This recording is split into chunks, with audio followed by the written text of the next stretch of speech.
మనసు ఫిబ్రవరి 1/9/2024 ఎపిసోడ్ 1003. కాలేజీలో ఎండి పోస్ట్ అడిగిన మను ఆ రోజు ఏ పోస్టులు వద్దన్నాడు, ఇదేంటి కొత్తగా అంటున్న వసుధార.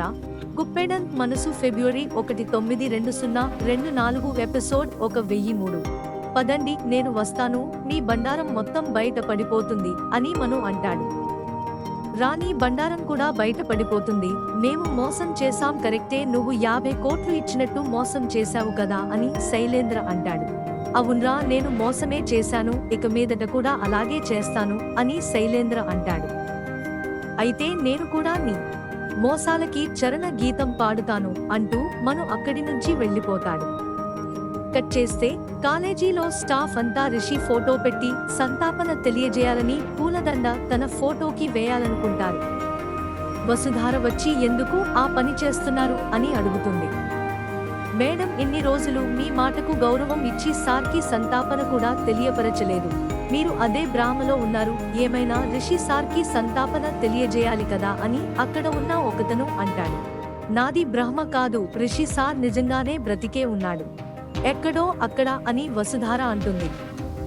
సాక్ష్యాలన్నీ అతను చనిపోయినట్టే చూపించారు కదా మేడం, ఇంకెక్కడ బతికున్నాడు అని అక్కడున్న ఇంకొకతను అంటాడు.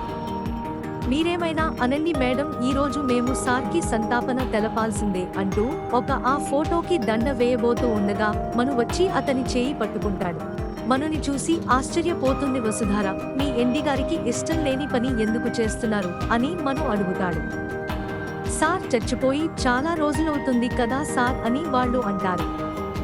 మీ మేడం రిషి సార్కి భార్య కదా, తనకున్న నమ్మకం మీకు లేదా, తను వద్దని చెప్తుంది కదా, మీరే చేస్తున్నారా లేదంటే మిమ్మల్ని ఎవరైనా ప్రోత్సహించారా ఇలా చేయమని అని మను అంటాడు. వీడు ఇక్కడికి కూడా వచ్చాడా, నా ప్లాన్ అంతా పాడు చేశాడు అని శైలేంద్ర అనుకుంటాడు. చూడండి అందరూ వెళ్ళి చదువుకోండి అని స్టూడెంట్స్ కి చెప్తాడు మను. అందరూ వెళ్ళిపోతారు. థాంక్ యూ మను అని మహేంద్ర అంటాడు. ఇంతలో రాజు వచ్చి సార్ మీ క్యాబిన్ రెడీ అయింది అని అంటాడు. వస్తున్నాను పద అంటూ మను వెళ్ళిపోతాడు. కట్ చేస్తే చూసావా మావయ్య, మనుకి ఏ దురుద్దేశం లేకపోతే తను క్యాబిన్ ఎందుకు వేయించుకుంటాడు, అది కూడా నాకు చెప్పకుండా అని వసుధార అంటుంది. తను డబ్బులు ఇచ్చి సహాయం చేసినంత మాత్రాన ఏమి చేస్తున్నా మాట్లాడకుండా ఊరుకుంటామనుకుంటున్నాడా, నేను ఒప్పుకోను, అతను క్యాబిన్ ఎందుకు వేయించుకున్నాడో అడగాల్సిందే అని వసుధర ఉంటుంది. అదే నాకు అర్థం కావట్లేదు అమ్మా అని మహేంద్ర అంటాడు. ఏంటి మేడం మీరేమీ మాట్లాడరేంటి, మను చేసింది కరెక్టేనా అని వసుధార అంటుంది. మను ఇక్కడికి ఎందుకు వచ్చాడు అసలు అని ఆలోచిస్తుంది అనుపమ. ఇంతలో ఆఫీస్ బాయ్ వచ్చి సార్ మిమ్మల్ని అందరినీ బోర్డు మీటింగ్ కి రమ్మంటున్నారు, సీఎం గారు కూడా వస్తున్నారు అని అతను చెబుతాడు. నాకు చెప్పకుండా బోర్డు మీటింగ్ ఎవరు ఏర్పాటు చేశారు అని వసుధార అంటుంది. ఏమో చూద్దాం పద, మను ఏర్పాటు చేశాడేమో అని మహేంద్ర అంటాడు. కట్ చేస్తే ఈ బోర్డు మీటింగు ఎవరికి చెప్పి ఏర్పాటు చేశారు అని వసుధార అంటుంది. ఏంటి వసుధార, నువ్వు ఏర్పాటు చేయించలేదా, ఈ మీటింగు ఎవరు చేయించారు, ఎవరికి ఏం అవసరం అని శైలేంద్ర అంటాడు.